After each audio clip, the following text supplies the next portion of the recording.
தமிழ்நாடோட சட்ட ஒழுங்கும் கஞ்சா புழக்க வழக்கம் எப்படி சொல்கிறீங்க? சரி, நான் நிறைய தடவை சொல்லியிருக்கேன், போலீஸ் தன் பலத்தை காமிக்க வேண்டிய நேரம், ஒரு ஷோ ஆஃப் ஃபோர்ஸ் காமிக்கணும். நான் என்ன சொல்கிறேன்னா, பெட்ரோலிங் நிறையா பண்ணணும், எல்லா இடத்துலையும் விசிபிளாக கண்ணுக்கு தெரிகிற மாதிரி போலீஸ்காரங்க இருக்கணும், விசிபிளாக பெட்ரோல் பண்ணணும்.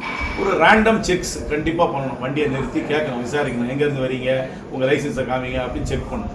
எல்லா ஸ்டேஷன்லையும் குண்டாஸ் ரவுடிஸ் லிஸ்ட் எடுத்து வாரம் 3 தடவை வந்து கைது பண்ணணும்.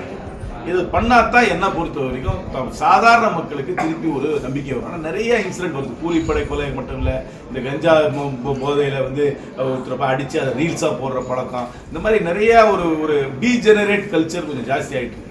அதை வந்து கட்டுப்படுத்தணும்னா என்னை பொறுத்த வரைக்கும் கொஞ்சம் கடுமையான போலீசிங் தேவை, விசிபிள் போலீசிங் தேவை. அதாவது ரோந்து படி நிறைய செய்யணும், ரேண்டமாக செக் பண்ணணும், வண்டியை நிறுத்தி சோதனை பண்ணணும். ரேண்டமாக 10 வண்டி வந்துச்சுன்னா 2 வண்டியை நிறுத்தி சோதனை பண்ணணும். ஹெல்மெட் இல்லாதவங்களை கூப்பிட்டு லைசன்ஸ் எங்கன்னு கேட்கணும். ஸ்டேஷனில் குண்டாஸ் லிஸ்ட்டு ரவுடிஸ் லிஸ்ட் எடுத்து வச்சுக்கிட்டு வாரத்துக்கு 3 தடவை வந்து கையெழுத்து போடுங்க சொல்லணும். ஒரு கொஞ்சம் ஒரு கடுமையான கட்டுப்பாடோடு ஆனால் நியாயமாக காவல்துறை நடந்து கொள்ள வேண்டும் என்பதுதான் என்னுடைய